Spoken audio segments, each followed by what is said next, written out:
tá chegando a hora aí, finalmente, Cruzeiro voltando aos treinamentos. Nesta sexta-feira, vamos ver como será esta reapresentação, até mesmo quanto a Matheus Henrique, principalmente, né? Acho que ainda ele não passa a treinar de cara com bola, com o elenco, ainda tá naquela fase ali de transição para ir ainda para a preparação física, mas muito em breve o técnico Leonardo Jardim terá esse jogador à disposição e é um reforço que o Cruzeiro ganha para a retomada, né? Mas tomara que ele possa voltar e voltar bem, porque foi uma contratação aí que o Cruzeiro fez para metade do ano passado e das contratações foi quem chegou e parecia que tinha muito tempo já de casa, né? Então é um atleta muito importante que possa voltar aí a jogar em alto nível. Vai ter que brigar por posição, né? Para voltar ao time titular. Penso até que todo mundo que vinha desempenhando bem, né? Foram 2 semanas. Se a turma voltar com aquele mesmo ritmo, com aquela mesma intensidade, é a tendência de todo mundo seguir aí jogando entre os titulares, mas tem muito caminho ainda. Serão 2 semanas de preparação até o duelo diante da equipe do Grêmio e até lá também o mercado vai ter se aquecido para o lado do Cruzeiro, né? O Henrique falou aí sobre o Brian Medina, esse sim um zagueiro que está mesmo no radar.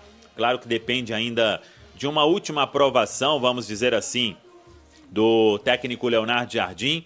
Dando o aval, o Cruzeiro vai abrir uma negociação mais firme com a América de Cali. Se não tiver esse aval aí, vai ter que partir para outro nome. A pedida para o Vitor Gabriel foi muito alta e o Inter não diminuiu, então isso vai afastando o jogador de uma possível vinda para a Toca da Raposa 2, mas o pessoal, o departamento de futebol do Cruzeiro, eu tenho sentido, Gilbert e amigos, pelas conversas, é que todo mundo está tranquilo, né? Não quer fazer nada por fazer, no desespero, sair contratando aí, às vezes gastando mais do que deve gastar, porque o Leonardo Jardim entende mesmo que o Cruzeiro tem um bom elenco, recuperou peças, jogadores desempenharam muito bem, desde aquele 9 de abril, quando veio a derrota para o Muxuquiruna.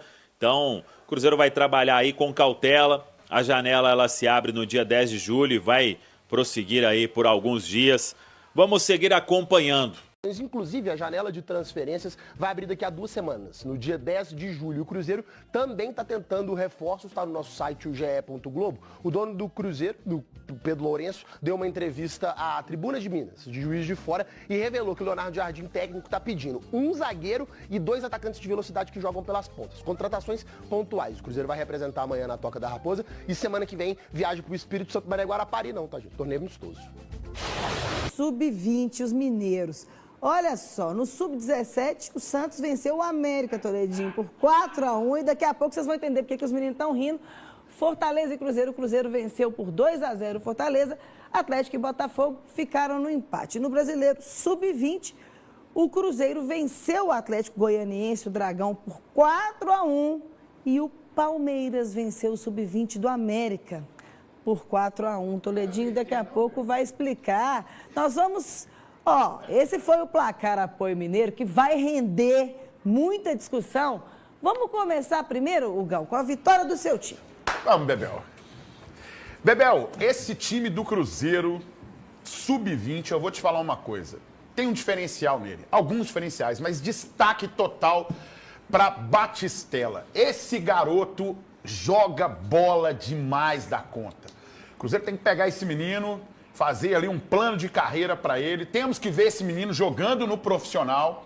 Muitos ainda me perguntam assim, por que ele ainda não foi aproveitado no profissional? E a gente vê, por exemplo, os laterais sendo usados, volante, como o caso do Hickman, por exemplo, Murilo Hickman, né? O lateral, o Prato sendo usado, e a gente não vê o Batistella ainda.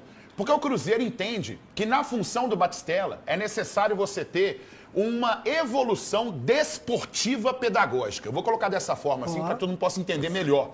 porque é necessário que ele possa pegar um pouco mais de experiência, porque são setores diferentes do campo.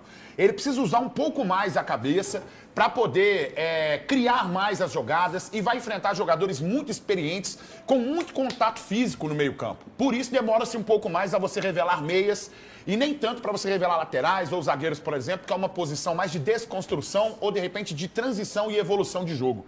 Então, nessa condição do Batistella, como é o caso de pensar mais o jogo, evidentemente que vai demorar um pouco mais. Agora, esse time sub-20 do Cruzeiro é o que eu falo para todo mundo, gente. Sub-20 e base não tem obrigação de ganhar título. Ganhou título, ok. A obrigação é preparar jogador pro profissional e, ó, capitalizar. Ô, Miltinho, eu gostaria que você focasse no Toledo. Vamos ver.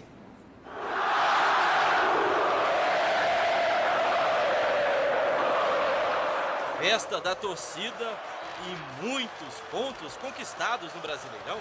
Até aqui um cenário bem comum em casa. Em 6 partidas dentro dos próprios domínios, o Cruzeiro soma 5 vitórias e um empate. Um aproveitamento de 88%, números que fazem do time o melhor mandante do campeonato.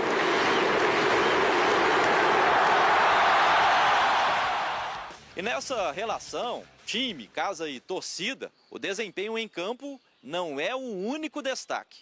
Fora dele, nas arquibancadas, o Cruzeiro também vem chamando a atenção.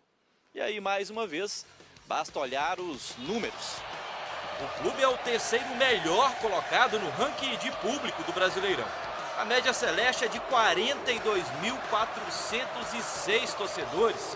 Apenas Flamengo e Corinthians, donos das maiores torcidas do país, superam o Cruzeiro nessa comparação.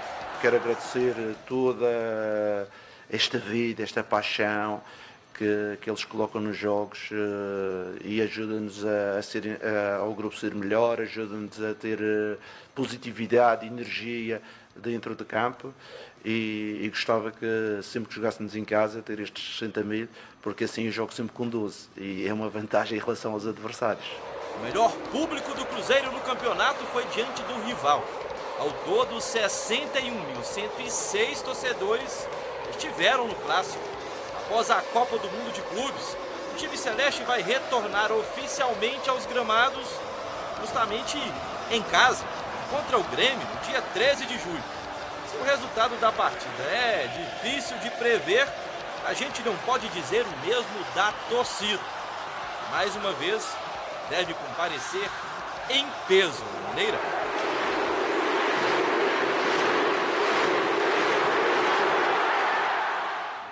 Nunca vou cansar de falar que o meu primeiro grande amor foi a torcida do Cruzeiro, a apaixonada torcida do Cruzeiro, a gigantesca torcida do Cruzeiro, que sem dúvida nenhuma foi quando eu olhei para a arquibancada, lá em 1984, bati o olho, me apaixonei, me encantei.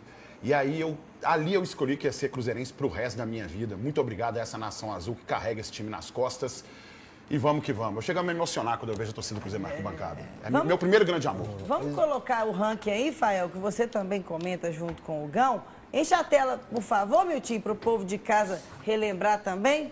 Ô, Bel, eu tenho falado nos meus vídeos do YouTube que se for por chateação pelos resultados no fim de 2024 ou pela SAF, o atleticano tem que deixar tudo isso de lado e encher o estádio como sempre encheu, pagar o galo na veia como sempre participou também.